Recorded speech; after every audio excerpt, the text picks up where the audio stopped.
Wag mo. Kailangan ninyo ng energy. Okay?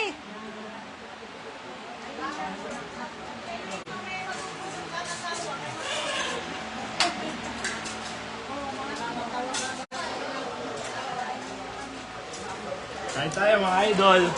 Kain mga idol. Mga kapatid.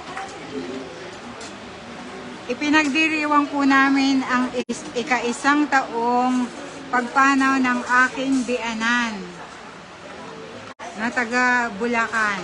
Nagkataon po na nandirito yung kaniyang bunsong anak at dito na inabutan ng birthday ni ina, kaya dito na po namin isinelebrate.